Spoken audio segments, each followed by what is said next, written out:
Bueno, pues en unos 2 minutos daremos inicio con esta plática.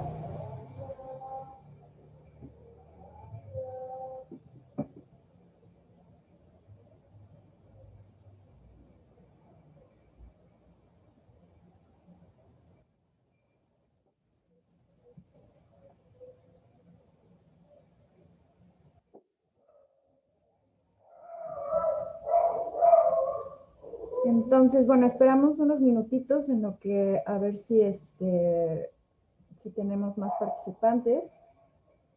Y bueno, esperemos 2 minutos.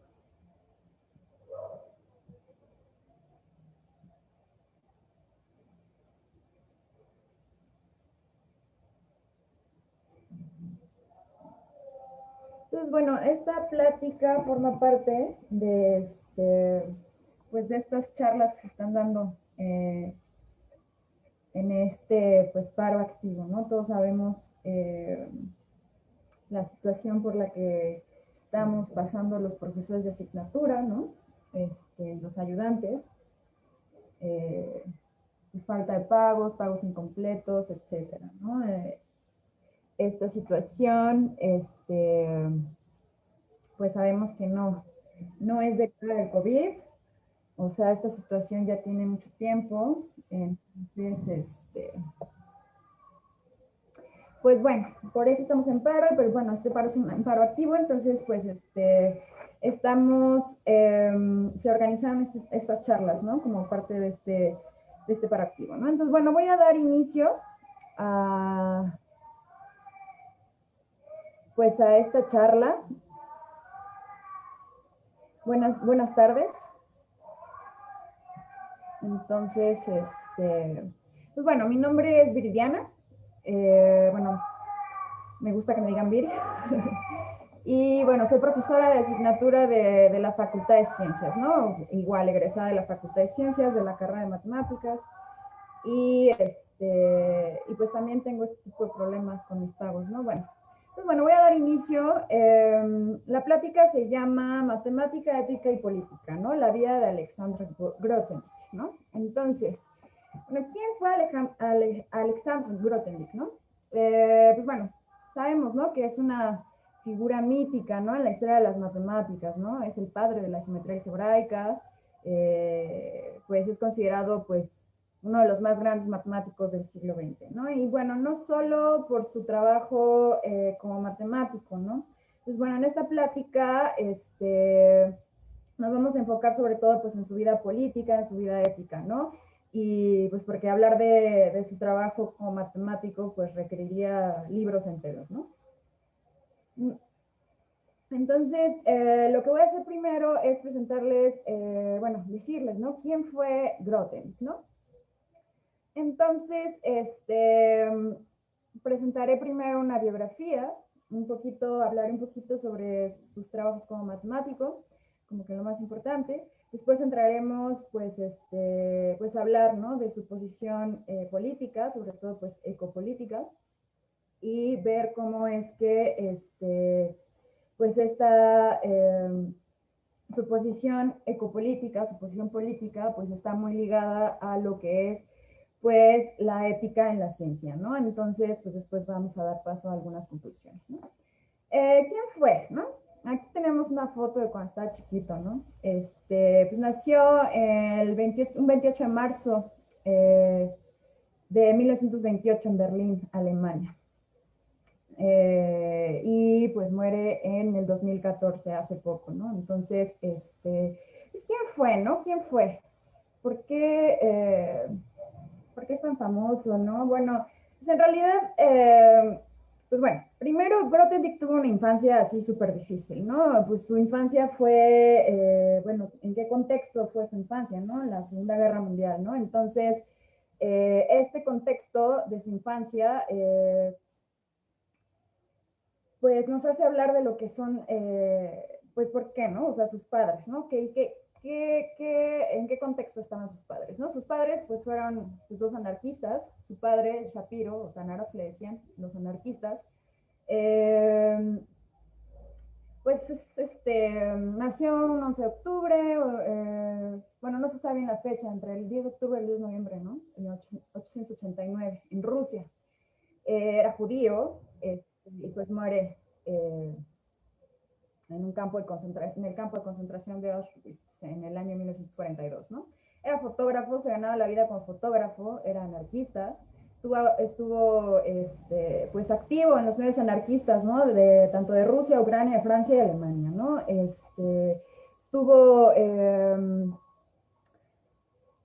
implicado en las revoluciones de 1905 y de 1917 de Rusia, lo detuvieron en 1905, fue condenado a muerte, ya desde 1905, pero pues era muy joven. Luego lo deportaron a Siberia durante 10 años. En la revolución de 1917 en Rusia, combate en Ucrania con los anarquistas dentro de la armada del general Magno. Fue detenido por bolcheviques, de nuevo condenado a muerte, logra escapar. Entonces luego se refugia en París, luego en Berlín. Pues obviamente pues el papá de Grothendieck era pues apátrida, súper anarquista, pues en este contexto de la Segunda Guerra, ¿no? Entonces, donde fue en Berlín donde conoce a la mamá de Grothendieck, Anka Grothendieck.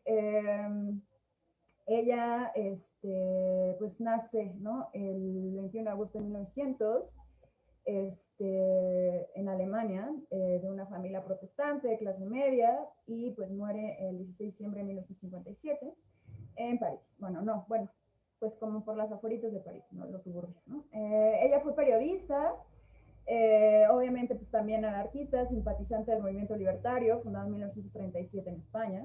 Este movimiento libertario reunía a la Confederación Nacional del Trabajo, la Federación Anarquista Ibérica, jóvenes libertarios, etcétera, y es ahí donde conoce al padre de Grothendieck, ¿no? Entonces, pues se conocen, nunca se casan. Es por eso que Grothendieck lleva el apellido de su mamá de soltera, ¿no? Nunca se casan, pero pues bueno, tienen a Grothendieck. Y pues bueno, como tienen una vida bastante difícil, son anarquistas, son personas que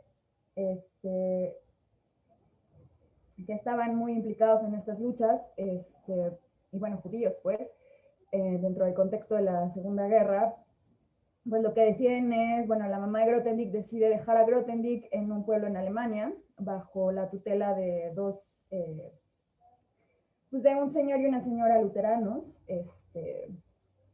en un pueblito cerca de Hamburgo, ¿no? Entonces ahí, bueno, los luteranos eran antinazis y se llamaban los Eidon, ¿no? Estos señores Eidon cuidaban de Grothendieck cuando era chiquito. Bueno, solo como para dar un dato curioso por ahí,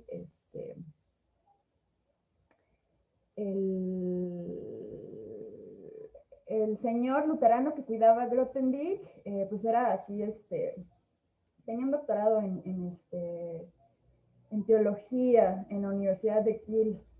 Y esa universidad, bueno, yo ahí estuve un rato en un verano, y yo no sabía que de ahí había salido el señor que había cuidado a Grothendieck. Pero bueno, apenas me enteré así. Entonces, bueno, el señor y la señora pues decían que, pues, ¿qué es lo que pasó, no? Entonces,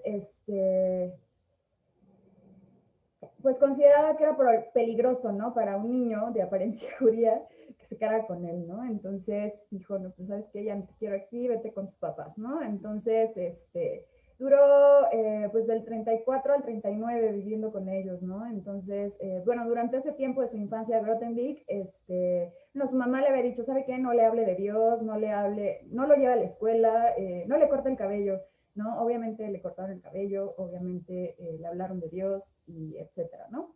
Pero pues bueno, nada más estuvo con ellos del 34 al 39, su infancia, y pues después se lo llevaron, ¿no?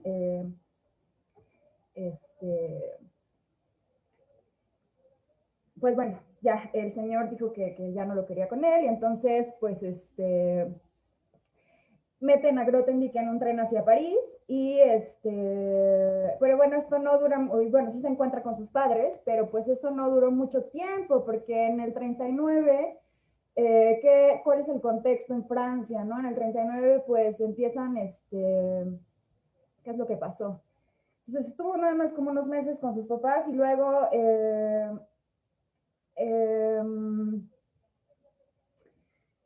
la policía francesa, bueno, el gobierno francés empieza a abrir campos de internamiento. Estos son como campos de refugiados, ¿no? Para, pues sí, ¿no? O sea, refugiados, bueno, no son campos de concentración, se les llaman campos de internamiento, ¿no? Entonces, al papá de Grothendieck lo envían al de Vernet, que está al sur de Francia, en la frontera con España, y a su mamá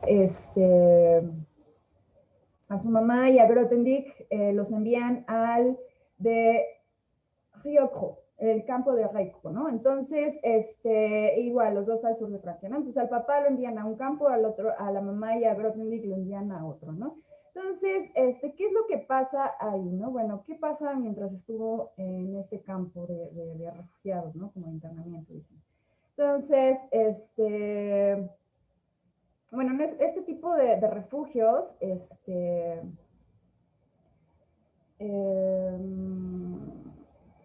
bueno, por ejemplo, en el que estaba Grothendieck y su mamá era solo para mujeres, ¿no? Entonces, solo había mujeres ahí y pues las mujeres del campo se organizaron porque pues muchas tenían hijos, ¿no? Tenían bebés y pues Anka tenía Grothendieck. Entonces, se organizaron ahí las mujeres de ese campo y fue gracias a la lucha de su madre y de las mujeres de este campo que, pues bueno, los niños, incluido Alexander, pudieron, ¿no? Ir a estudiar, ¿no? O sea, entonces podían ir a la escuela, ¿no? Entonces, estudió Grothendieck en esta escuelita que se llama Lycée Chaptal, que está en un pueblito que se llama Mende, bueno, cerca de Montpellier y de Clermont-Ferrand, ¿no? Entonces, no, en Récoltes et Semailles, que es un libro que Grothendieck escribe, pues ya, pues después de jubilado, pues es como una obra autobiográfica en la que encontramos como testimonios, ¿no? De su vida. Entonces habla de este periodo, ¿no? Lo que dice, ¿no? Dice, ¿qué es lo que dice Groten? Dice, el primer año del liceo en Francia, en 1940, fui internado con mi madre en el campo de concentración en Rico, cerca de Nantes. Era la guerra y éramos los extranjeros, los indeseables, porque así les llamaban, ¿no? Los indeseables.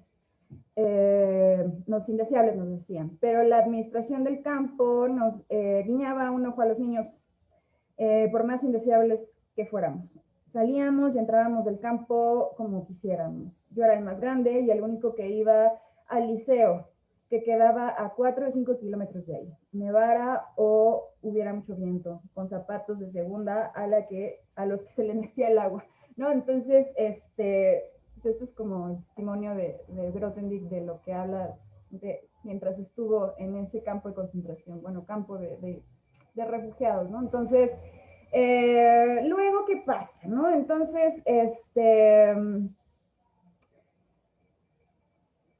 bueno, mientras estuvo en este periodo, en el Lycée Chaptal, bueno, hay también como testimonios de gente que lo conoció y pues bueno, decían que no era como, bueno, respecto a como su vida académica, ¿no? Decían que no era un estudiante dotado, ¿no? O sea, como que sus calificaciones pues, eran normales en la media, ¿no? Incluso a veces por debajo, ¿no?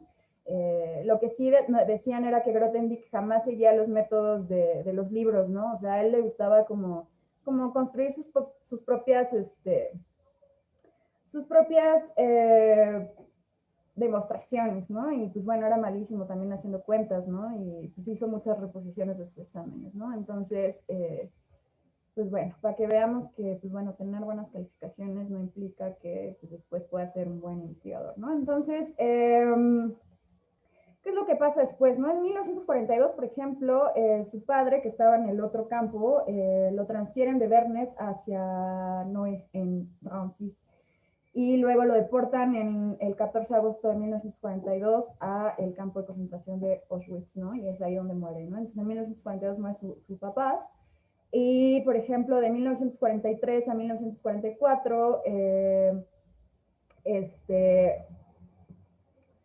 pues Alexandro se separa de su mamá pues las mujeres del campo de Reykruz las transfirieron a otro, a Brent, y pues como que a Grothendieck lo esconden, ¿no? O sea, dicen, bueno, pues hay que esconderte, pues, ¿no? Y es un refugio para niños judíos llamado La Guespie, en Chambord-sur-Lignon. Entonces, ¿qué pasa mientras estuvo en La Guespie, ¿no? También encontramos en Racolt de Semayer un testimonio, ¿no? De lo que él se acuerda cuando era pues, niño, adolescente, ¿no? Entonces, lo que dice... bueno, cuando veíamos a la policía local que traía rafles de la Gestapo, dice, nos escondíamos en el bosque por una noche en pequeños grupos de 2 o 3 personas, y la verdad, dice, sin que yo me diera cuenta de qué pasaba, ¿no? O sea, como que él decía, bueno, pues me voy a esconder y ya, ¿no? Pero pues bueno, todo esto pasó Grothendieck, ¿no? En su infancia y en su, pues difícil, tuvo una infancia súper difícil, ¿no? Entonces, y bueno, Grothendieck sigue sus estudios, pero pues ahora en otro liceo, en el Collège Lycée Senevoy. Aquí está Grothendieck, es el de derecha a izquierda, el que trae los pies descalzos, este de aquí. Entonces, esa foto data de como 1943, y es ahí, tomada en ese liceo, ¿no? Es ahí donde hace sus estudios de prepa. Entonces, de bachillerato. Pues ahí está, se ve Grothendieck aquí. El de derecha a izquierda, el tercero, ahí con los pies descalzos. Entonces,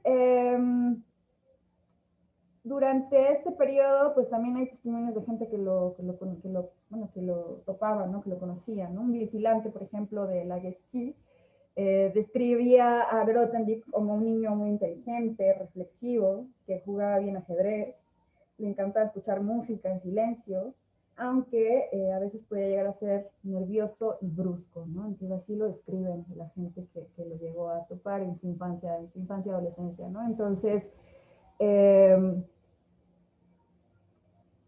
y pues bueno, es aquí donde Grothendieck pues descubre que tiene una pasión por las matemáticas, ¿no?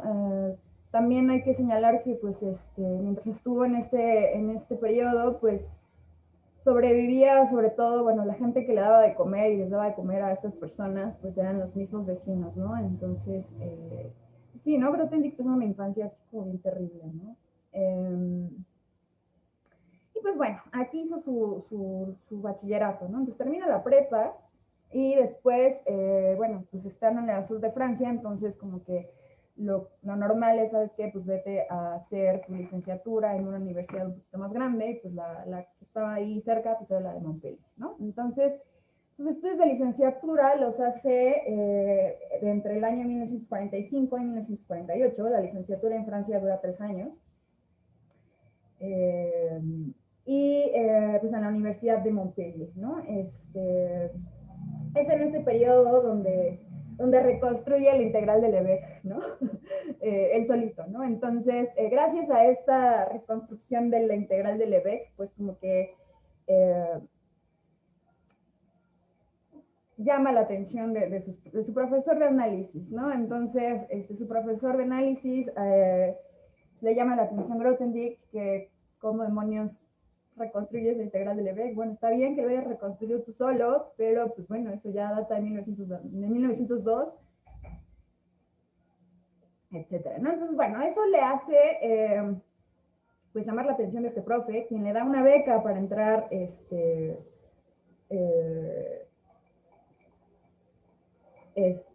bueno, quien lo recomienda, pues más bien para después irse a París, ¿no? Pero bueno, mientras estuvo haciendo esta licenciatura en la Universidad de Montpellier,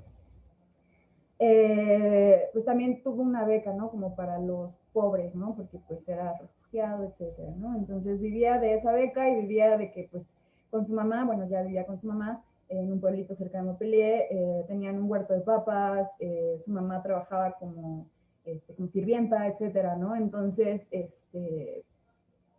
pues dificultades económicas las tenía, ¿no? Entonces tuvo una beca mientras estuvo su licenciatura, y después después, pues esto de reconstruir la integral de Lebesgue y llamar la atención de su profesor de análisis, pues fue como pues la suerte, ¿no? Porque esto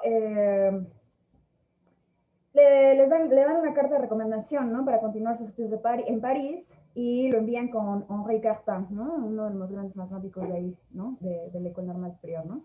Y lo admite como oyente en sus seminarios de la École Normale Supérieure. Muy bonita escuela, por cierto.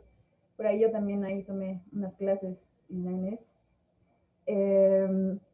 Y pues bueno, esta es la primera vez que Grothendieck se encuentra con matemáticos pues eminentes, ¿no? O sea, estaba Claude Chevalier, estaba Dieudonné, estaba Schwartz, estaba Jean-Pierre Serre, André Weil, ¿no? El hermano de Simone Weil, ¿no? Entonces, todo este grupo aquí que apenas estaba empezando a construirse, ¿no? Entonces, pues bueno, Grothendieck estaba ahí y pues era como que contrastaba, ¿no? Porque él era el refugiado, el pobre, y pues ahí en la NES eran, pues sobre todo, o sea, las personas que llegan a esa élite, pues la mayoría son gente burguesa, ¿no? Entonces, bueno, fue bien recibido en la ENES, lo trataron súper bien, etcétera, o sea, eso tiene mucho esta universidad de ser bastante abierta, de recibir muy bien a a las personas que llegan ahí, pero ¿qué es lo que decía Grothendieck, no? Por ejemplo, Grothendieck lo que decía era que él luchaba por aprender cosas que la gente a su alrededor parecía como que cosas que conocían desde que eran bebés, ¿no? Entonces, pues sí, ¿no? De hecho, es aquí en la primera vez en la que Grothendieck escucha hablar de lo que son espacios topológicos, etcétera, ¿no? Entonces, Grothendieck se sentía como de, bueno, o sea, como que ustedes saben todo y yo apenas estoy aprendiendo, ¿no? Entonces, esa era su sensación de Grothendieck, ¿no? Este contraste que siente Grothendieck, eh, bueno, bajo los consejos de Cartan y André Weil, el hermano de Simone Weil, lo recomiendan que se vaya mejor a hacer su doctorado en la Universidad de Lorraine, en Nancy. Entonces él hace su doctorado en la Universidad de Nancy, la Universidad de Lorraine, de hecho ahí yo estoy estudiando ahorita. Y pues para que haga una tesis en análisis, ¿no? Porque es lo que le gustaba a Grothendieck, el análisis. Entonces le dice Schwartz, dice, bueno, pues a ver, aquí tengo un artículo que acabo de publicar con Dieudonné. Hay 14 problemas que salieron de ese artículo. Pues ahí checa algunos, vete familiarizando con los temas para saber, ¿no? Lo que quería Schwartz era ver qué tal el nivel de Grothendieck, ¿no? Entonces, pues eran 14 problemas que cada uno de los problemas eran para una tesis, ¿no? O sea, una tesis de doctorado pues, no se tarda 3, 4 años, pues entonces eran 14 problemas para 14 doctorantes y Grothendieck los resolvió todos, ¿no? Los resolvió todos en unos meses, ¿no? Y pues bueno, obviamente pues desde aquí esto es como lo que marca el inicio de su carrera como matemático, ¿no? Entonces, justamente, ¿no? Su doctorado en la Universidad de Nancy, ¿no? Entonces estuvo en Nancy durante el periodo de 1949 y 1953, y bueno, haciendo, pues, sobre todo cosas de análisis, ¿no? Entonces, Grothendieck empezó haciendo análisis, ¿no? Entonces,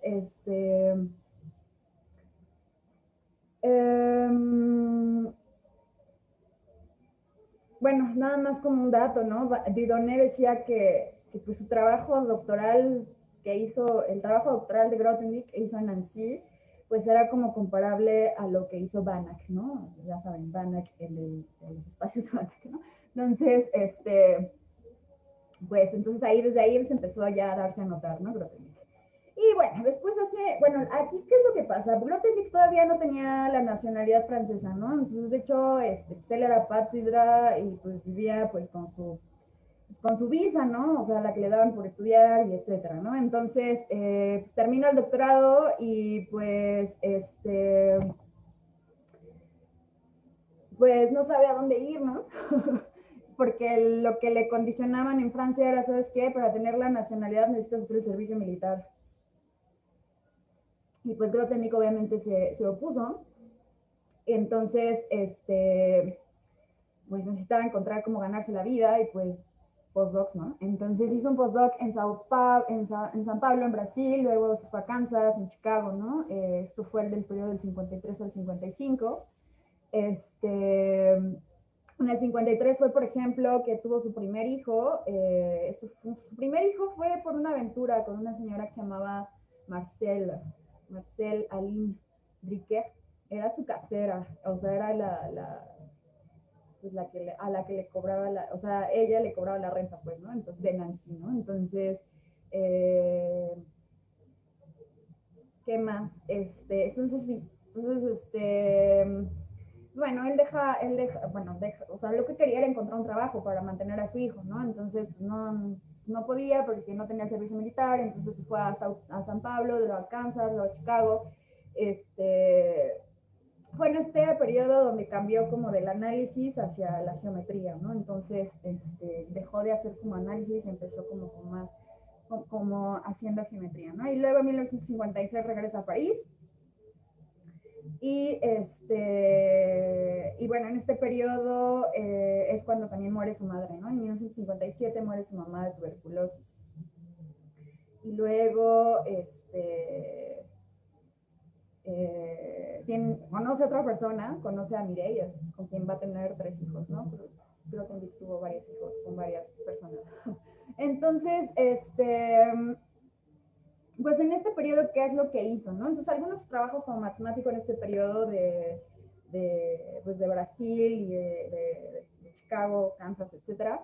Entonces, pues vemos esto, ¿no? Entonces, él lo que hace en este periodo, escribe una monografía sobre espacios vectoriales topológicos, resuelve el problema de Banach-Mazur, bueno, aquí todavía trabajaba en análisis, que es la caracterización de los espacios de Hilbert como L subespacios ecocientes, propone el problema de aproximación, presenta la desigualdad de Grothendieck, escribe las ideas principales de su tratado de categorías abelianas, donde aquí MacLean, que es el señor que tiene pues, este libro famoso, ¿no? Entonces, es aquí donde aparece la noción de teoría de categorías como un tema propio de estudio, ¿no? Entonces, aquí es como ya empieza ahí la teoría de categorías. En este periodo empieza a trabajar en su versión generalizada del teorema de Riemann-Roch, que demuestra después, y pues empieza, ¿no? Con su trabajo en geometría algebraica, ¿no? Entonces aquí cambia, se ve cómo cambia de que estaba trabajando en análisis hacia la geometría, ¿no? Entonces, esto fue el periodo de Brasil y Estados Unidos, ¿no? Entonces luego regresa a París, ¿no? En los años 50, o sea, regresa a París en el 56, sí, sí, en el 56. Entonces, y pues ya es en este periodo, bueno, en este periodo se abre este instituto, el Institut d'Études Scientifiques, el IHS, que, bueno, lo abrieron para Grothendieck en realidad, ¿no? O sea, fue abierto para Dieudonné, pero Dieudonné dijo, no quiero que lo construyan, no quiero que lo abran si no van a contratar a Grothendieck, ¿no? Entonces, Dieudonné había como condicionado su contratación con la de Grothendieck, ¿no? Así, no me contraten, no construyen nada si no contratan a Grothendieck, ¿no? Entonces, pues ahí estaba, ¿no? En este periodo fue como su periodo pues de más, pues más fructífero, ¿no? Respecto a su vida como matemático, ¿no? Entonces, en 1966 le otorgan la medalla Fields, la acepta, pero no quiso ir a la ceremonia de Moscú, porque, pues bueno, rusos, y los rusos fueron quienes condenaron a la muerte de su padre, y pues también hay un contexto político, bueno, Stalin, ¿no? Como protesta a la barbarie stalinista, ¿no? Entonces, es aquí en este periodo del IH es donde emergen pues los SGA, LGA, ¿no? Los elementos de geometría algebraica, se construye el seminario de geometría algebraica, etcétera, ¿no? Entonces aquí donde inventa la noción de esquema para intentar resolver las conjeturas de Weil, etcétera, ¿no? Esas conjeturas, grosso modo, lo que intentan es contar un número de puntos de ciertas variedades algebraicas. Bueno, no quiero hablar de eso. Bueno, inventa también sus nociones. O sea, él es en este periodo es donde tiene, pues, su periodo más fructífero, ¿no? Inventa lo que son los topos, los motivos y un enorme, etcétera, ¿no? Entonces, si por ejemplo ustedes quieren, pues, introducirse a la obra matemática y de Grothendieck, pues, por ejemplo, lo que yo les recomiendo es este librito de Fernando Salamea, que está muy bien, porque, pues, bueno, ordena como cronológicamente, pues, todos los trabajos de Grothendieck, ¿no? Entonces, justo, ¿no? Es una guía matemática y filosófica a la obra de Grothendieck, ¿no? Entonces está muy, muy bien este libro. De Fernando Salamea, quien, por cierto, espero que esté mejor de salud. ¿Qué más? Pues bueno, ahora sí vengo, pues eso es a lo que quería llegar, ¿no? Entonces, como que todo su periodo antes del 68, Grothendieck como que no le interesaba la política, porque a él lo que le interesaban era hacer matemáticas y ya, ¿no? Pero, ¿qué es lo que pasa? ¿Qué es lo que hace que Grothendieck tenga esta ruptura, ¿no? En su vida, tanto como con las instituciones, como con su modo de vida, ¿no? Entonces, pues Grothendieck, pues bueno, ya había sufrido una infancia terrible, etcétera, y pues tenía padres anarquistas, etcétera. Pero, pues bueno, en 1967, en plena guerra de Vietnam, Grothendieck se va para allá, estuvo ahí 3 semanas, y pues bueno, y luego está el contexto del 68. Y pues bueno, como que Grothendieck con todo ese contexto se da cuenta de que pues, existe un mundo exterior, ¿no? De que la ciencia está ligada a la sociedad, ¿no? Hay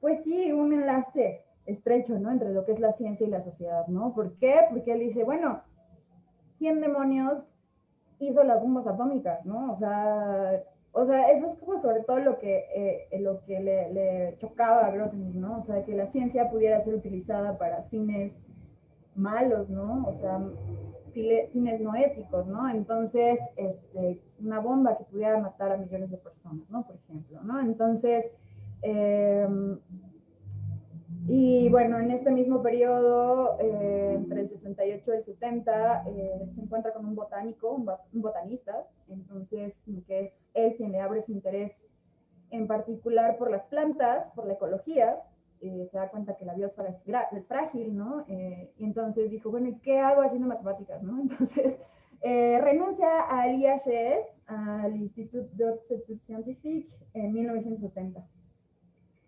como protesta por la financiación parcial de este instituto por parte del ejército, ¿no? Se da cuenta que este instituto lo financia el ejército, aunque pues no en su totalidad, pero sí una parte, entonces a Grothendieck le super indigna, ¿no? Dice, ¿cómo demonios estoy en un instituto que es financiado por el ejército, ¿no? Entonces dice, yo me voy, ¿no? Entonces renuncia, y tras su dimisión, junto con Pierre Samuel y Claude Chevalier, que también son matemáticos, funda este grupo ecologista que se llama Survivre et Vivre, ¿no? Sobrevivir y vivir, ¿no?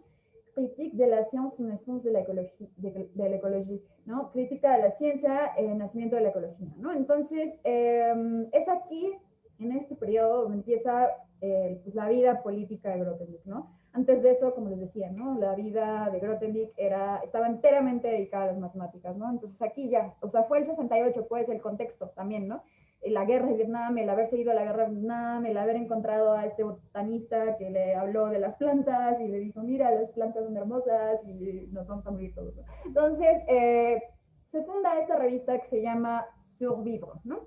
Entonces, por ejemplo, en esta, me da mucha risa este dibujito, ¿no? Dice, la niña dice, no hay papá, c'est la crise, ¿no? Entonces, no tengan miedo, es la crisis, ¿no? Es como muy, muy chistoso. Este tipo de revistas bastante irónicas, ¿no? Entonces, bueno, entonces aquí es donde empieza la vida política de Grothendieck, ¿no? Entonces, aquí es donde empieza la ecología política, ¿no? Cómo es que la política, pues, para Grothendieck está ligada a la ciencia y a la sociedad, ¿no? Entonces, esta revista estuvo activa desde el 70 al 75 y pues, ¿cuál era el objetivo, no? Entonces, en Racontes Mayer, Grothendieck afirma lo siguiente, ¿no? Survivre es un grupo de vocación pacifista y enseguida igualmente ecológica, ¿no? nació en 1970 al margen de una summer school en la Universidad de Montreal, ¿no? Entonces, él estaba en una summer school en Montreal, en Canadá, y pues es ahí donde se le ocurre a él y a sus otros compas matemáticos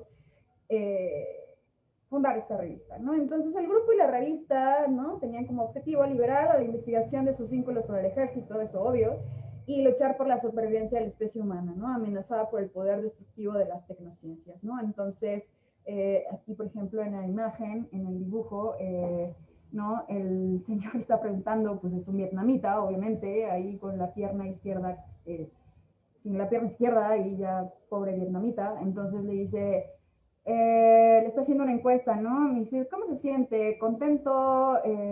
Dice, muy contento, no, no muy descontento, más o menos descontento, satisfecho, ¿no? O sea, las encuestas que te hacen, ¿no? Entonces, igual, ¿no? Ese tipo de ilustraciones satías, ¿no? Entonces,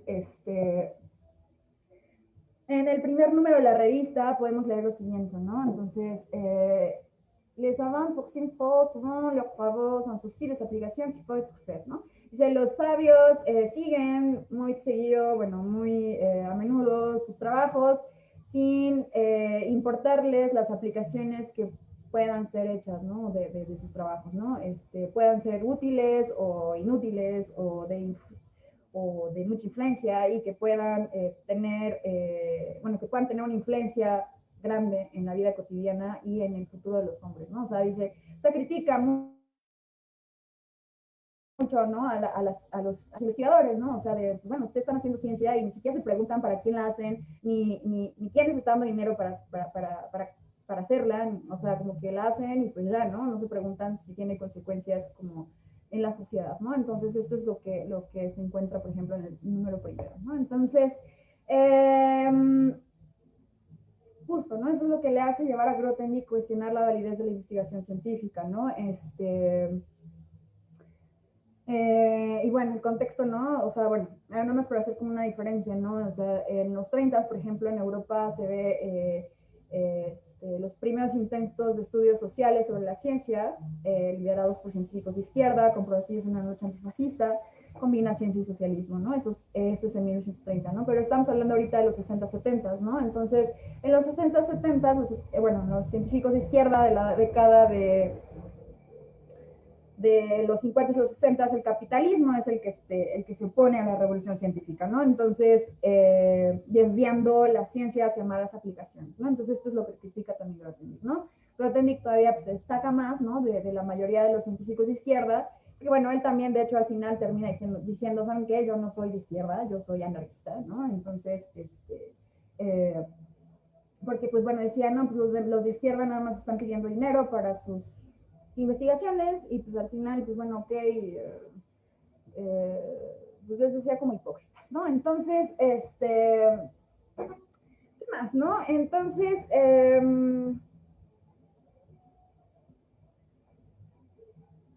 bueno, Grothendieck siempre fue pacifista, ¿no? De hecho, la revista Subvirgo era eso, ¿no? Pacifista, ecologista, ¿no? Entonces siempre fue pacifista, ¿no? Entonces, esto fue lo que le cambia como su idea, bueno, sus posiciones políticas, ¿no? Entonces, criticaba mucho las concepciones apolíticas, ¿no? Pues, por ejemplo, ¿no? O sea, se encuentra en sus testimonios, ¿no? Que criticaba mucho al sacerdote católico Jean Toulouse, al protestante Daniel Parker, ¿no? También hace crítica a la actitud izquierdista del ejército, ¿no? Entonces, pues a Grothendieck como que tanto criticaba como a los que decían, no, pues la política a mí me vale, y tanto como a los que están implicados en la política, pero son de izquierda y al final terminan siendo pues bien autoritarios, ¿no? Entonces, pues bueno, es cuando les digo, ¿no? Grothendieck redescubre, ¿no? Yo creo que pues, también eso ya lo traía pues de sus padres, ¿no? Desde el principio, ¿no? Y de como que siempre tuvo esta actitud antiautoritaria y pues se le veía, ¿no? Ya desde chico, ¿no? Y desde todos sus estudios, ¿no? Entonces redescubre entonces sus convicciones anarquistas y moviliza a sus amigos anarquistas españoles que luchaban por la instalación de un objetor de conciencia. Ellos eran los primeros lectores de su Vibra, entonces,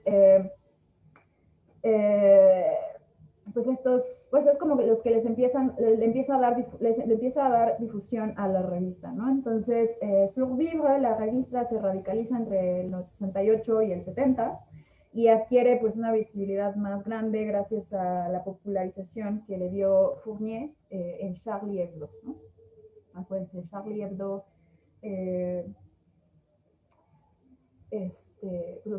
hubo unos atentados ahí en Francia hace poco, ¿no? Entonces, ¿qué más, no? Entonces, Survivor es una crítica radical de la ciencia liderada por los propios científicos, ¿no? Destaca a sus asuntos ambientalistas, libertarios, tecnocríticos. También critica el cientificismo, ¿no? Esta como creencia de que la ciencia lo sabe todo.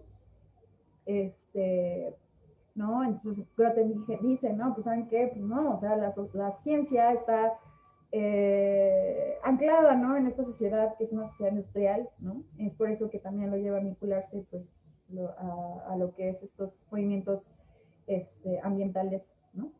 Que emergían, ¿no? Entonces esto, de hecho, Survivra es como de las primeras revistas como de ecología radical, ¿no? Entonces, Grothendieck es como uno de los, que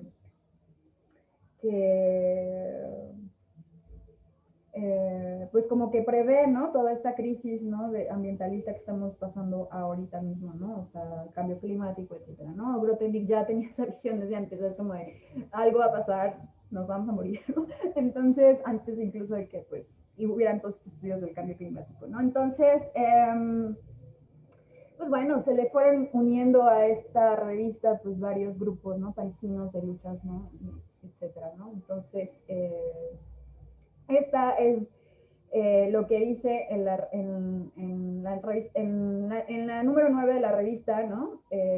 Uno de los colaboradores de la revista, en una pequeña frase, pues dice todo, ¿no? Dice, el desarrollo del conocimiento científico depende íntimamente del orden social y político que los vio nacer, ¿no? Entonces aquí está haciendo esta, pues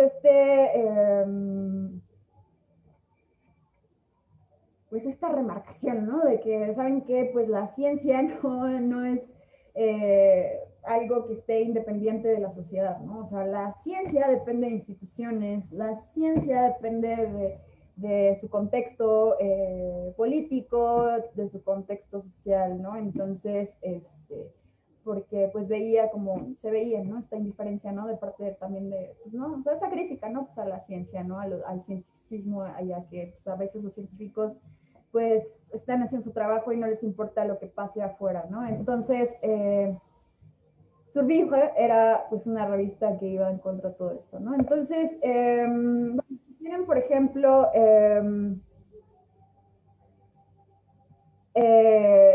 pues conocer un poco más sobre la revista Survivre, Vivre, pues les recomiendo este librito, es una tesis de maestría de Céline Pessy, se llama Los años 68 y las ciencias por vivre, los matemáticos críticos al origen del ecologismo, ¿no? Entonces, está súper bien, es una recopilación como de, ella también hace después la recopilación de, de toda la revista, ¿no? Que se terminó en el 75. Y pues ahí está, ¿no? Es una memoria del L'École d'Aptitude Scientifique, ¿no? De Alexandre Poirier. Pues bueno, ese está muy bien, ¿no? Bueno, está en francés, ¿no? Entonces, ¿qué más? Entonces, bueno, eso es como la parte, bueno, del 68 al 75, es como la parte en la que Grothendieck, pues está más activo políticamente, ¿no? Entonces, luego en el 72, ¿qué pasa en el 72? Bueno, todavía está activa la revista Survivor y pues bueno, Grothendieck pues está mientras también trabajando bueno, ya había dimisionado a Ali Hachez y 2 años después, en el 72, como que lo querían meter al Collège de France, ¿no? O sea, esta super institución súper prestigiosa, ¿no? De París. Entonces lo querían como meter ahí, o sea, que fuera profesor emérito del Collège de France, ¿no? Entonces, pero no tenía todavía la nacionalidad, etcétera. Entonces, está como profesor invitado en el Collège de France, ¿no? Entonces, y le dicen, bueno, pues da tus clases, etcétera. Entonces, él en lugar de dar o sea, en la inauguración de su cátedra, lo que hace es, aunque pues voy a hablar de ecología. Entonces, en lugar de presentar su curso, que era sobre, no me acuerdo, cosas de trabajos con Dieudonné, él da esta plática, ¿no? Esta plática que se llama Science et technologie dans la crise évolutionniste actuelle. Allons-nous continuer la recherche scientifique, ¿no? ¿Eso qué significa? Allons-nous continuer la recherche scientifique es, vamos a continuar con la investigación científica, o sea, le está preguntando a la comunidad científica, ¿quieren continuar haciendo ciencia, no? ¿O por qué hacen ciencia, no? O sea, preguntas simples, ¿no? Y bueno, aquí el testimonio de Grothendieck, ¿no? Dice, lo extraordinario es de ver a qué punto mis colegas son incapaces de responder a la pregunta, ¿por qué hacemos investigación científica? De hecho, para la mayor parte de entre ellos, esta pregunta es simplemente tan extraña y extraordinaria que rechazan incluso o sea, ni siquiera se les pasa por la mente, pues, ¿no? Eso es lo que está diciendo Grothendieck, ¿no? Entonces, él da esta plática en el Collège de France y, y pues bueno, aquí está como también este dibujito, ¿no? Me da mucha risa porque pues es Grothendieck, ¿no? O sea, el que le están pegando, ¿no? Dice, Remous au Collège de France, ¿no? O sea, remolinos en el Collège de France. Dice, un matemático podrá consagrar una parte de su curso a las preguntas, a las cuestiones de la supervivencia, ¿no? Entonces esto es lo que dice aquí en este dibujito. Y pues aquí se ve como los científicos están peleando y están ahí echándose pues peleándose entre ellos, ¿no? Entonces él lo que quería era que pues nada más quiero un espacio chiquito de todo mi curso que voy a dar para hablar sobre pues esta crisis, ¿no? De supervivencia, ¿no? O sea, él estaba ya empezando a hablar de lo que es el cambio climático, etc. O sea, de la crisis ecológica, pues, ¿no? Y bueno, el Collège de France, ¿qué es lo que hizo? O sea, el Collège de France,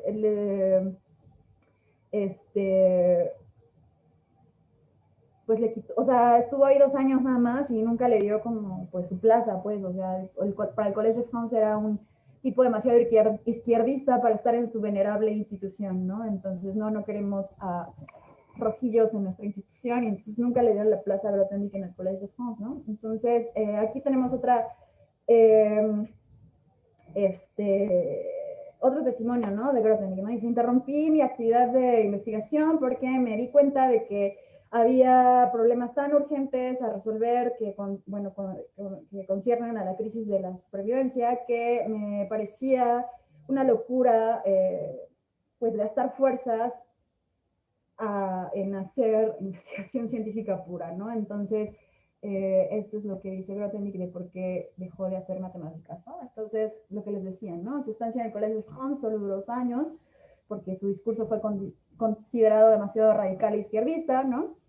En 1971 él obtuvo la nacionalidad francesa, entonces como que el Collège de France lo que decía es que no tienes la nacionalidad francesa, entonces no te podemos dar plaza, ¿no? Pero pues bueno, en los 71 él obtuvo la nacionalidad y pues bueno, lo que le dieron fue una plaza, pero en Montpellier, ¿no? En la facultad de Montpellier. Y pues es ahí donde dio clases hasta su jubilación en 1988, ¿no? Entonces, bueno, la Universidad de Montpellier acaba de subir hace poco, pues los archivos, bueno, una parte de los archivos de Grothendieck, ¿no? Entonces, bueno, ahí le pueden dar clic y los dirige a algunas de sus notas, etcétera, ¿no? Que bueno, sabemos que él como que pues en 2014 dijo así como de, no, yo prohíbo que publiquen todas mis cosas, pero pues bueno, hay parte ahí de la Universidad de Montpellier, bueno, cosas que les había dejado a sus alumnos, ¿no? Que esos como que se pudieron salvar y sí se pueden publicar, ¿no? Bueno, se pueden hacer públicos, ¿no? Entonces, ¿qué pasa, no? Grothendieck escribe en este periodo de cuando ya tiene su plaza, ¿no? De profesor de tiempo completo, ¿no? Después de que lo patearon del Collège de France porque no querían rojillos en su venerable institución, Entonces le dan la plaza, pero en Montpellier, ¿no? Entonces, durante este periodo, pues él da clases, ¿no? Decían que daba clases y pues les ponía 10 a todos, o lo que hacía era como, bueno, yo les doy clase y pues no me importa, no los voy a evaluar, lo que voy a hacer es tirar dados y a todos les voy a poner 16, 17, 18, 19, 20, ¿no? Entonces, puras calificaciones aprobatorias, ¿no? Entonces, ahí tiraba sus dados para ver a quién le ponía 20 o a quién le ponía 16, ¿no? Entonces, eso es y pues bueno, también tiene una pedagogía como pues más, libre, ¿no? O sea, también le gustaba dar clases en el parquecito, etcétera, ¿no? Entonces, durante este periodo de Montpellier escribe 4 libros, pero pues ya son más filosóficos, ¿no? O sea, La longue marche à travers de la théorie galloise, Esquisse d'un programme, à la poursuite des champs, Le dérivateur, y pues el más grandote es Racoltes y Semaille, ¿no? Bueno, ninguna ha sido publicada, o sea, bueno, se pueden encontrar en la web, pero, sí, en 2010 más bien fue cuando Grothendieck prohíbe que se publique o se reedite su obra, ¿no? Entonces, Racoltes y Semaya es la obra más grande, tiene como 2000 páginas, entonces, es como una obra autobiográfica, ¿no? Así de, bueno, y como que ahí podemos encontrar cómo es que a Grothendieck se le ocurrían sus ideas, ¿no? O sea, entonces, a los que estén interesados en epistemología o en cómo es que Grothendieck llegaba a pues a ser tan creativo, pues esa es una obra bastante interesante de checar, ¿no? Entonces, por ejemplo, aquí está, ¿no? Entonces ahí está, les pongo el enlace, ahí está ese libro, ¿no? Entonces, pues bueno, en 1988,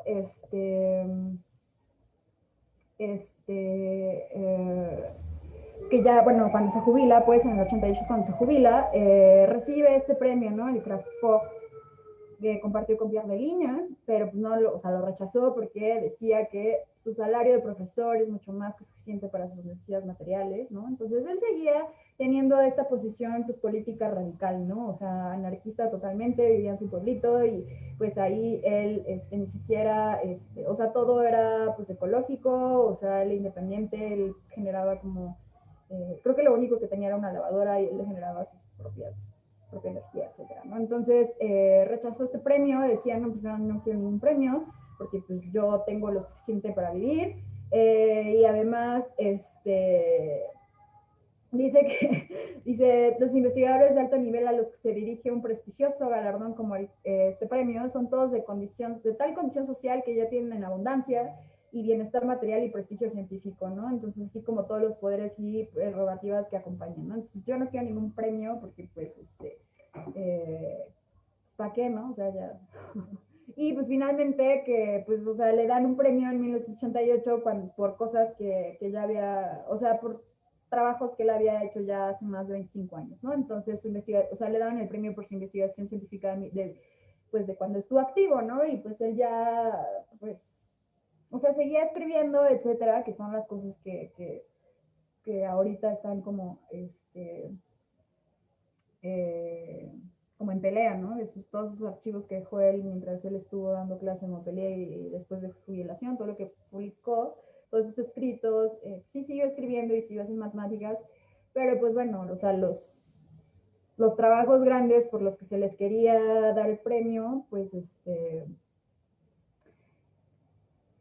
pues eran de 1970, ¿no? Entonces dijo, ¿por qué me quieren dar un premio ahorita ya después de 30 años, ¿no? Entonces, 25 años, ¿no? Entonces,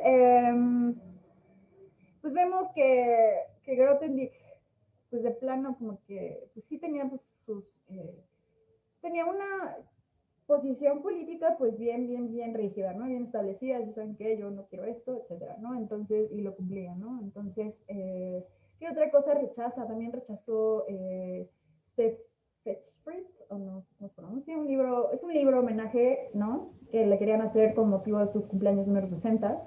Dijo que no, porque su obra, o sea, no publica nada porque incomprendieron mi obra, ¿no? Entonces, en 1990 se va entonces a vivir a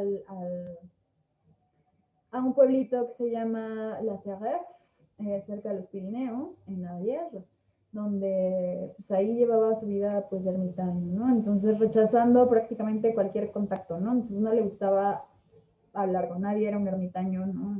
Completamente aislado, ¿no? Pero bueno, él seguía pues, escribiendo, ¿no? Al final de su vida, pues escribía más obras filosóficas, ¿no? Sobre todo como sobre la existencia del mal, ¿no? ¿Por qué existe el mal, ¿no? Etcétera, ¿no? Porque la gente es mala, ¿no?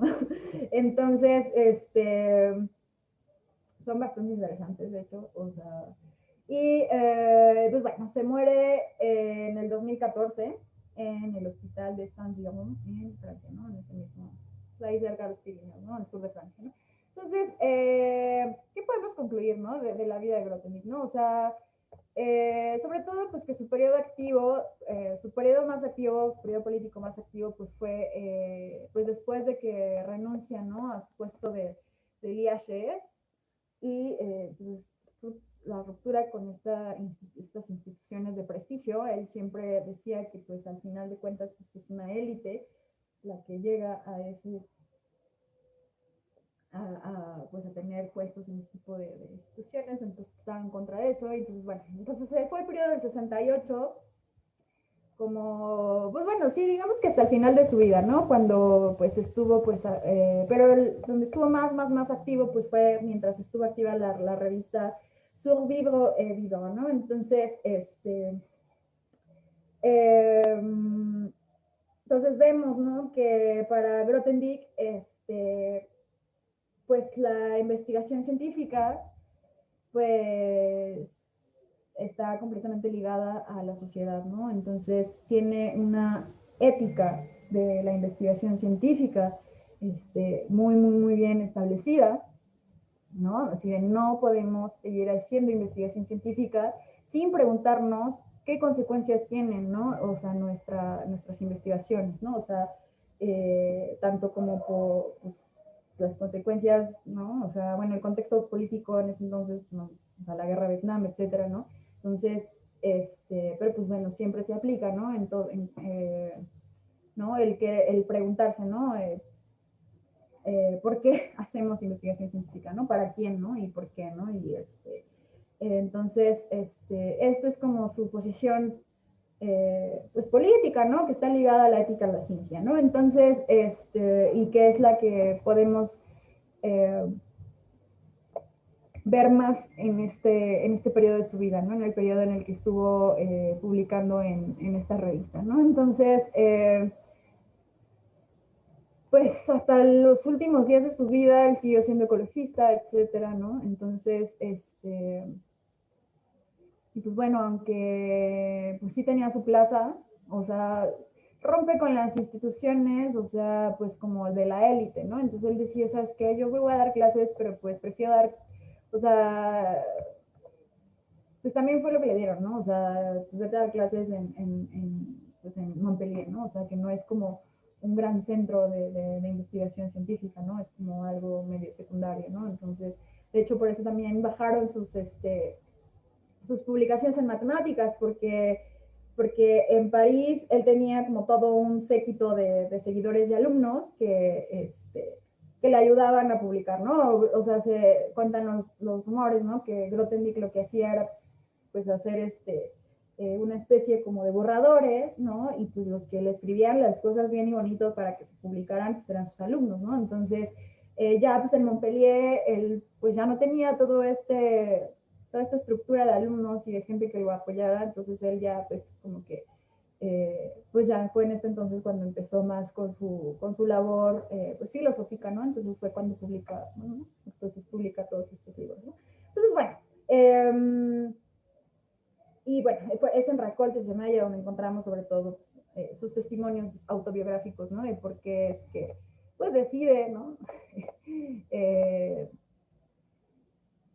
cómo es que se da cuenta él, ¿no? O sea, sobre todo pues es el contexto del 68, ¿no? Y del haberse ido a la guerra de Vietnam así, eh, ¿no? Y darse cuenta de que pues la ciencia a veces tiene consecuencias pues trágicas, ¿no? Entonces, eso fue yo creo que lo que más le hizo cambiar de opinión a Grothendieck y pues tener su posición política pues bien establecida, ¿no? Entonces, anarquista, ¿no? Sobre todo, ¿no? Entonces, pues no sé si tengan alguna duda, etcétera, algún comentario, los que están aquí presentes. Si no, pues bueno, creo que ya me tardé 1 hora, entonces, si no, pues para dar paso a finalizar esta plática, que como sabemos es parte de las actividades que se están dando en el paro activo. Buenas tardes, muchas gracias por tu charla, estuvo muy entretenida e interesante. Respecto a lo que mencionabas del cientificismo, ¿qué propondrías para reducir esa brecha? Porque muchas veces la comunidad estudiantil o bueno, todos los que ingresan a alguna carrera de índole científico, como que el propósito es llegar al Olimpo, donde ya pues, tú tienes tu plaza de investigador y como decías, te olvidas del campesinado y solo te preocupas por tu investigación. Entonces, ¿cómo se podrían reducir ese tipo de brechas o pues más bien a una cuestión de manera individual? Creo que mucho, pues es bueno, como dices, ¿no? De manera individual es, pues, tener una conciencia, ¿no? Pues, social, ¿no? De qué es la ciencia, ¿no? O sea, para quién se hace la ciencia, por qué se hace la ciencia, ¿no? Entonces, creo que, bueno, yo, por ejemplo, pues, propondría, pues, o sea, que fuera como algo más, bueno, por ejemplo, en las universidades, ¿no? O sea, lo que es como parte del plan de estudios, poner como obligatorias, ¿no? Ciencia y sociedad, la ética en la ciencia, ¿no? O sea, o pues incluso filosofía de la ciencia, ¿no? O sea, es muy importante, ¿no? Que pues uno se pregunte, ¿no? Pues estas cuestiones alrededor de, pues, de la labor científica, ¿no? O sea, de como por qué, para quién y qué consecuencias tiene esto, ¿no? Entonces, o sea, si se quiere hacer un impacto más grande y tener como que las generaciones futuras puedan tener pues esta conciencia más desarrollada, pues diría, ¿saben qué? Pues pongan en el plan de estudios, ¿no? En todo ciencias, pues saben qué ética y la ética de la ciencia, ¿no? Ética, ¿no? O sea, sobre todo, ¿no? O sea, o filosofía de la ciencia, ¿no? ¿Qué es la ciencia, no? Porque, pues también muchos, como decías, ¿no? Sobre el cientificismo, ¿no? Creen que la ciencia pues tiene la verdad absoluta cuando pues en realidad no, ¿no? Entonces, cómo funciona la ciencia, ¿no? Entonces, ese tipo de preguntas son las que uno se hace, que se debería hacer, bueno, independientemente de si estás en un curso o no, ¿no? Pero, pues bueno, si queremos crear una conciencia un poquito más pues, para las futuras generaciones, pues yo propondría eso, ¿no? O sea, que los cursos de ciencia de sociedad o de filosofía de la ciencia, etcétera, pues fueran obligatorios, ¿no? O sea, eh, no sé, alguna otra pregunta. No sé si respondí bien a Sí, tu muchas cuestión. gracias. Uh -huh.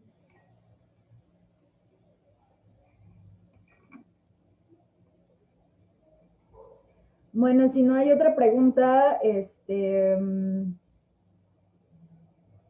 pues paso a dar como concluida esta charla sobre la vida ética y política de Grothendieck.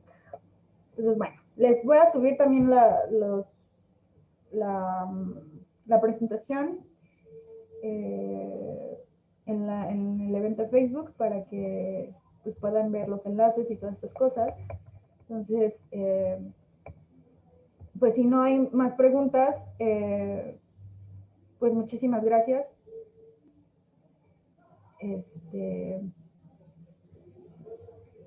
Pues bueno, entonces hasta aquí la dejamos. Gracias. Entonces, bueno, nada más por último decir, ¿no? Que pues seguimos en lucha, ¿no? Sobre todo por ¿no? Que esta lucha es legítima, que no hay intereses personales de por medio, ¿no? Entonces, es una lucha por